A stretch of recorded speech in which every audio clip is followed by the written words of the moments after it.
blinded by the dark side. The Jedi Council has begun to unravel the mystery of how the clone army was created. And now fear the Sith Lord Count Dooku was behind it. Master Yoda searches for answers, and during deep meditation, he is able to contact the spirit of Qui-Gon Jinn, who reveals to Yoda that he must manifest his consciousness after death if he is to preserve the Jedi Order. Now we find Master Yoda deep in space, searching for a path to ones who will teach him all he does not know of the Force.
Ho! Greetings, Bucketheads. Mavar Tigar. Welcome to our 232nd Five Priestesses of Preaching episode of Mando Vision. I am your host, Nargai Tom, and thank you so much for checking out our small independent Star Wars podcast once again. Be sure to reach out to us on social media. We're at Mando_Vision on Twitter and Instagram. Email the show at mandovisiontom@gmail.com. Make sure you're liking, subscribing, following, and sharing the show with all the Mandalorians in your covert. All right, Bucketheads, Happy New Year. Welcome to 2024. And we're here to wrap up almost Season 6 of Star Wars, The Clone Wars. And, you know, it's been a hot minute since I've watched Season 6 of Star Wars, The Clone Wars, and I have been absolutely delighted by the episodes in this abbreviated season. It just, you know, we talked about it earlier. It feels like it's almost a tragedy that the season was canceled midway through production because it felt like they were really building towards something. And, you know, we know a lot of the episodes that were in the works would later be transitioned into the season 7 when it would come about, like the Martez sisters introducing the Bad Batch. Those kind of things were in the cards for season 6.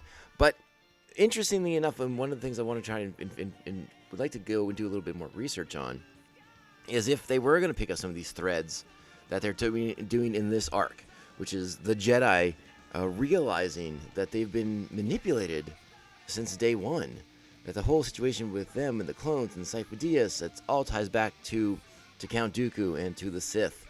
And I'd really like to find out if they were planning on weaving that throughout the rest of these episodes in the original iteration of Season 6. But maybe it was also one of those things lost to time and no one wants to talk about it. Who's to say? But as we begin with the second part of this big Yoda arc, and again, depending on how you look at it, you know, you can count. You can look at it as a 4-part arc or a 3-part arc. I tend to break it up into 3 parts personally. That's sort of my take on it. These 3 episodes that focus on Yoda, on his sort of vision quest, the quest given to him by Qui-Gon Jinn from beyond the grave. And this is a great episode. It's if you like that Force mythology, then this is the stuff for you. This is your kind of Star Wars episode. And it also focuses on Yoda. Gives Yoda a chance to develop from the Yoda of the prequels to the Yoda of the original trilogy that we meet in Empire Strikes Back. And you start to see those steps in this episode in particular, but more so by where we get to in next week's episode of the show as well. So it's Yoda on a quest It's a visually stunning episode, visually beautiful. It is Force mythology. It is Force mystery. So not a lot of like super straightforward answers on things, but I think we as an audience and Yoda as the character able to sort of infer where they're going with these things. It's not complicated to see Yoda wrestling with his dark side and figuring out what that's going to mean. Um, it's a lot of metaphor and analogy and all these things, but it's great. And again, the animation stunningly beautiful. So if you haven't rewatched the episode yet, please do, because the sequence where Yoda is introduced to the 5 priestesses of this world, of this mysterious Force world, uh, just stunning animation. So I'm really excited to get into this one. This might be a little bit of a different episode for us in that we may not play a ton of audio clips in this because it is so visually driven. Even like the more actiony sequences, Yoda versus his dark side, Yoda having visions of a peaceful time at the Jedi Temple with all of the fallen Jedi there and still on the side of right and side of light. So a lot of visual in this episode. So we may not revert to clips too often. We'll see how it shakes out. There's a little bit of sort of forced explanation that we want to get into, but we will do the best we can and keep the show as routine as humanly possible. So let's get into it, all right? This is Star Wars The Clone Wars, Season 6, Episode 12, Destiny. Original air date, March 7th, 2014, written by Christian Taylor, directed by Kyle Dunleavy. Our principal cast this week: Tom Kane is our narrator. He's Yoda. Jamie King is the priestesses. Olivia Hack is Katuni. Ahsoka X9, in her only appearance in this abbreviated Season 6, is Ahsoka Tano, excuse me. Oh boy. Corey Burton is Count Dooku, and James Arnold Taylor is Obi-Wan Kenobi. Our plot for this episode: letting the Force guide him, Yoda voyages to the heart of the galaxy, to an ancient world that is one of the well springs of the Force and the source of midichlorians, a word that has been avoided pretty steadfastly since episode 1. You hear about it every now and then. Sort of a passing reference. Here they kind of acknowledge, like, hey, this is where midichlorians come from. This is where it all happens. This is where people connect to the living Force. It's very, very interesting. Again, a lot of Force mysticism in the episode, but kind of starting to tie back, to circle back to elements from episode 1. So really, really cool stuff. Our Jedi fortune cookie for this week: death is only the beginning. Ominous words, my friends. All right, Buckethead Nation, you know what that means. It's time to get into the show proper. That means it's time. Strap on your buckets. Let's go. Yoda. Who is there? Yoda. Traveled far, I have. Looking for those who can teach me. The question is, are you worthy of being taught?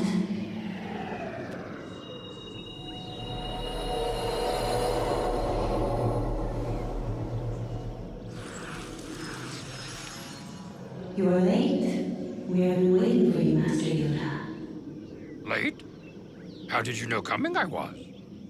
We watch and study all who are strong with the Force in the universe. Now come, if we are to begin. So that's Yoda's first encounter with the main priestess, of which we hang out with in the episode.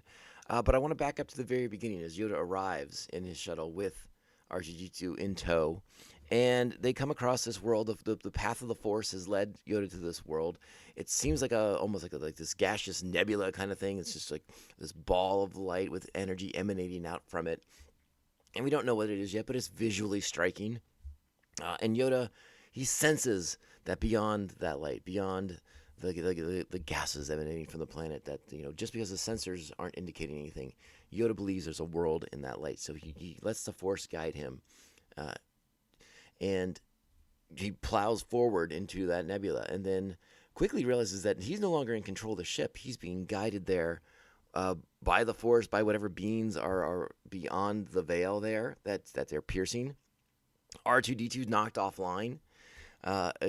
it's a cool little way to open us up and let us know that we're about to be in the presence of powerful beings, and it's let's just let's just put a pin in it for a second here. Let's examine what Yoda's doing, right? Like he's on this quest to learn how to be his own distinct self in the Force after his death. In sense, in immortality, right?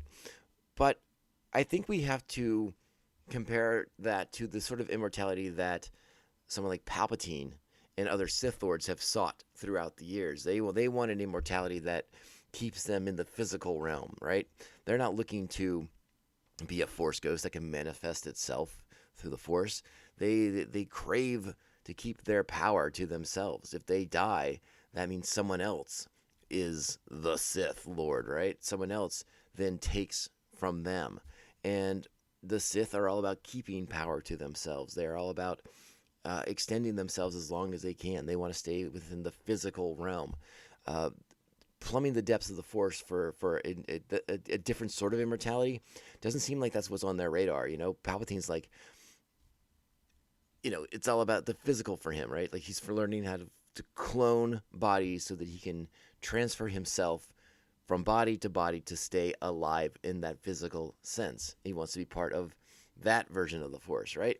He doesn't want to join with the Force after his death, where he has no power and cannot control anything. So these quests for immortality that the Jedi versus Sith have, very, very different ideas of what that immortality is. And spiritually, this is all aligning with what we know about the Jedi Order, right? This is sort of what we've been taught from the original movies, one from Yoda's first introduction in Empire to his death in Return of the Jedi.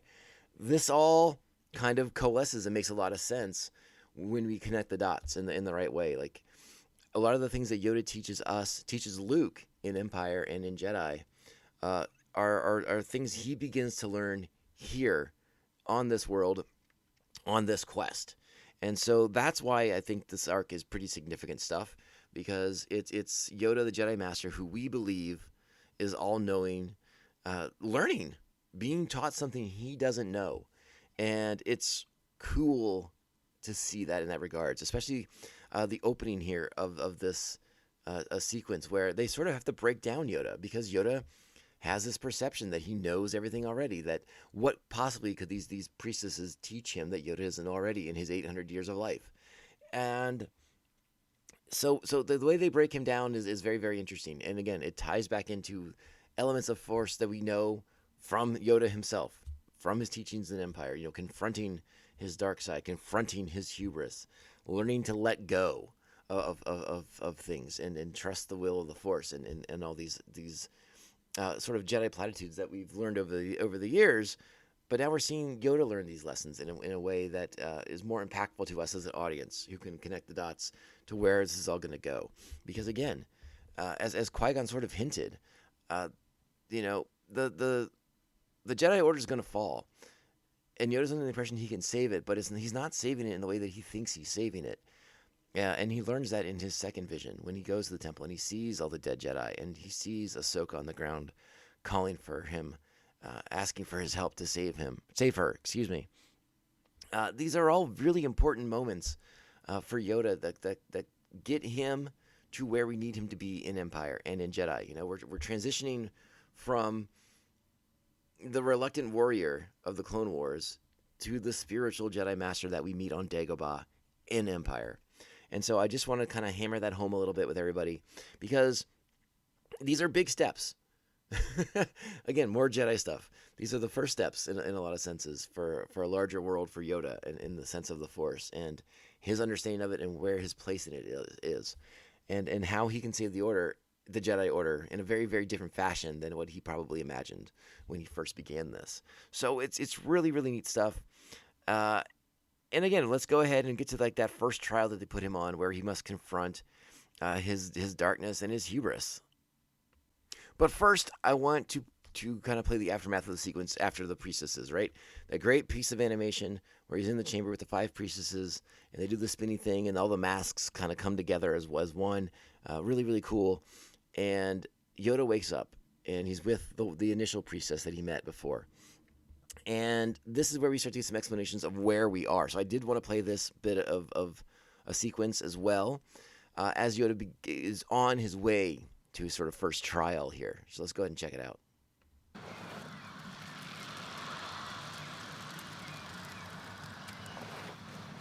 What is this place?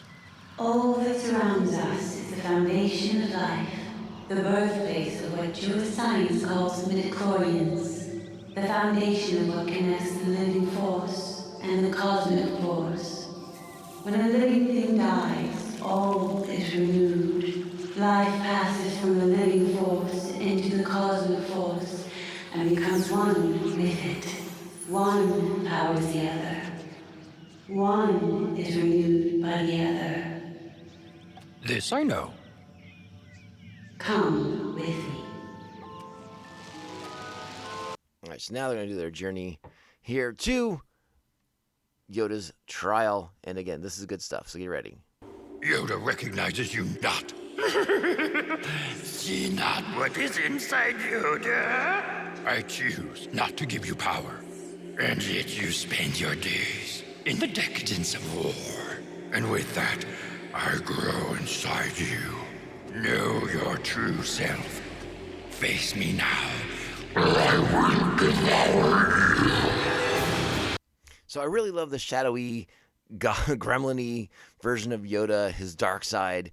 It's a really cool visual manifestation of it all, and Yoda's being forced to confront it, and sort of his initial denial at it.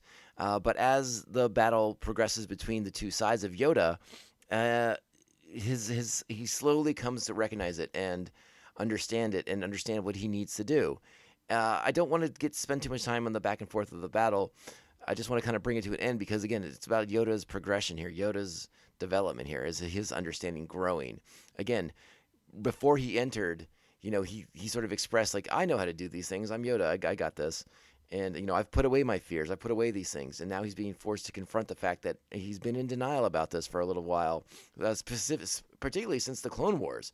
That seems to have allowed this inner darkness and this inner turmoil and fear to grow in Yoda throughout the course of the war. So now being forced to confront it, he realizes he can't deny it any longer. He has to extinguish it. Part of me you are. Yes. But power over me you have not.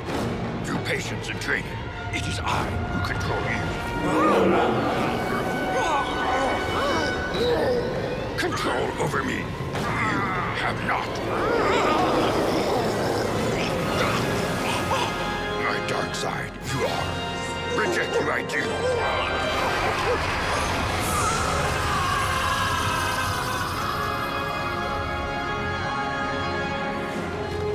And it's a very physically taxing battle. Spiritually taxing, I would imagine, as well. So, really cool stuff. But let's go ahead and check it out with when the priestess arrives to kind of review the situation with Yoda. You have conquered your hubris. Now face the temptations you must. And that's the next part, right? This is when we go and Yoda has his vision of a peaceful time at the Jedi Temple. All of his friends are there. They are on the right side. They are on the side of light. No one has died. It's a really nice image. Of course, it's preceded by death in the temple and what he's seen in his visions on Dagobah in the last episode, with the temple and the order falling. So he's tempted to this happy land, this distorted vision, in order to learn that he has to let things go, that things have to play out, and that you can't control everything. Yoda started this quest in an effort to save the Jedi Order. But I think as he goes along, it's becoming clearer to him that is going to be harder and harder to do. Does he give up on it? Does he not? Does he lose hope on saving the Order? No, I don't think that's true at all. But I think he's realizing that there's more than one way to save the Order. And, he's going to try his best to save it in the way that is the more traditional sense. But I think he understands that it may not happen. Like, there may be too much. And we get more of a sense of that in the third episode. So I don't want to get too far ahead of ourselves here. But Yoda, again, he has to learn right now what he's going to teach Luke to do, to let go. And it's something that Luke has a hard time with. And it takes Yoda a hot minute to kind of get a handle around it too. He's tempted to live in this vision where none of the Jedi he's trained with and lived with and formed relationships with have passed, and it's tempting to him. It's a temptation, but he knows it's a vision. He knows it's not real, and ultimately rejects that vision, and it has to learn to accept that these people are dead and gone, and that is the way of the Order right now. That is the way of the galaxy right now. So let's go ahead and check in and see how, after the second test, how he fares with the priestesses.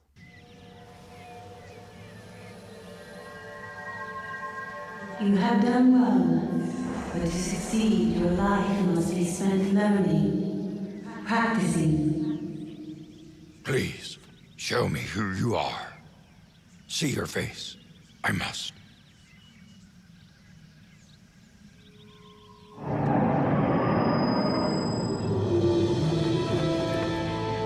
Now you see, we have achieved what you seek and live between the realms. Dead you are? Yes. How shall I complete my training?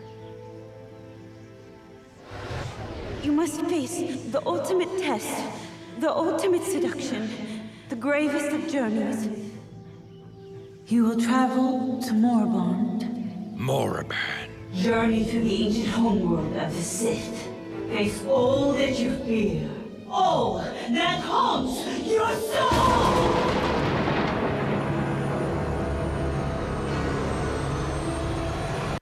Alright, so his ship is summoned. He's going to go pick up R2 on the surface, and they're going to take off, and they're going to Moriband.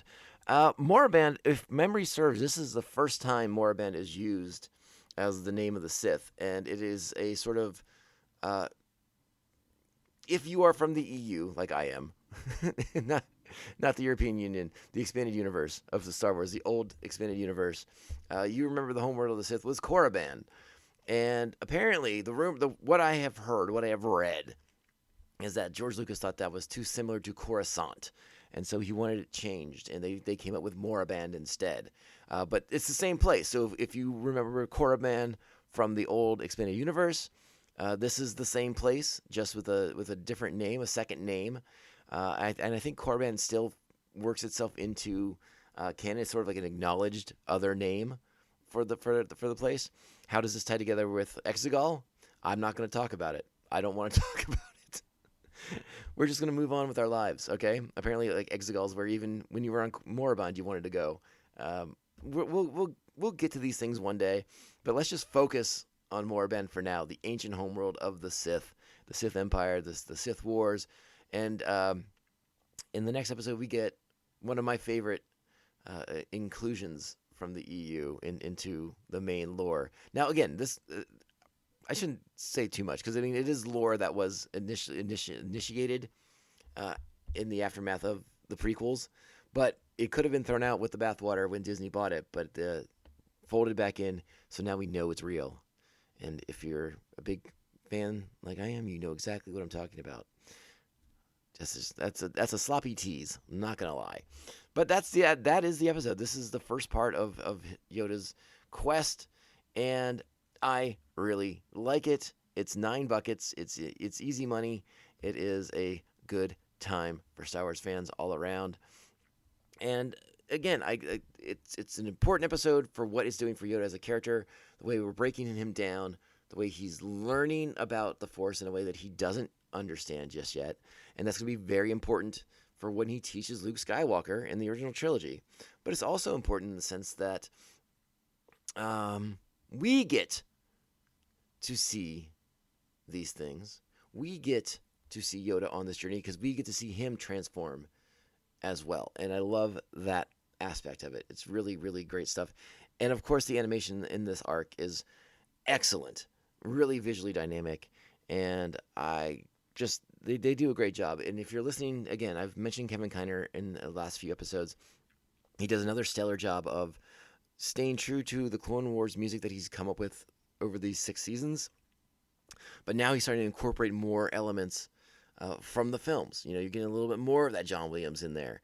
More of Yoda's theme, more of that haunting melody from When the Jedi Fall in Order 66. So really great stuff as they kind of bring it all together here. And I couldn't be more delighted with the way we're going here. And I'm really excited to talk to you guys next week about everything going on Moraband. It's going to be a great time. So that's it. A short episode today. But again, I feel like this episode is very visually driven. So kind of breaking down those kind of things is challenging at best. Watch the episode. Get into it. It's good stuff. It's really high quality entertainment. All right, Bucketheads. This is the Mando Vision Podcast. I am your host, Nargai Tom. Thank you so much for checking out our small independent Star Wars podcast. Reach out to us on social media, Mando_Vision on Twitter and Instagram. Email this show at mandovisiontom@gmail.com. Make sure to like, subscribe, follow, and share this show with all the Mandalorians in your covert. If your podcasting platform allows it, sweet 5-star reviews are insanely helpful. I'm a bit miffed that there hasn't been much in the way of Star Wars news recently. It's just more of the rumor mill, more of the, I don't know, rumor mill, I guess, is the best I can say. Just not much coming out here, and I'm getting a little frustrated. I really thought we would have heard something by now, whether it was officially renewals for Ahsoka Season 2, or if there had been any traction on Book of Boba Fett, which Tamara Morrison is currently denying, which I guess that counts as news, but does it really? I just really want something. Again, hopefully now that we're in the new year, that will come to be. But until then, we're just kind of in the dark. And we'll just keep watching Star Wars The Clone Wars until we get some news to talk about here on the podcast. So, all right, Bucketheads, I hope you had a happy, safe holiday season. Your new year's off to a great start. And let's make 2024 one of the best years for Star Wars ever, because every year Star Wars is here, it just gets better and better. All right, Bucketheads, I will talk to you soon. Be great Star Wars fans. Be kind Star Wars fans. And we will talk soon, Bucketheads. All right, remember, this podcast can only end one way, my friends. This is the way. This is the way. This is the way. This is the way. I suppose you'll be heading out. I'm not. You should. It's against the creed. I gave you my word. I'm with you until we both fall. You really buy into that bantha fodder? I do.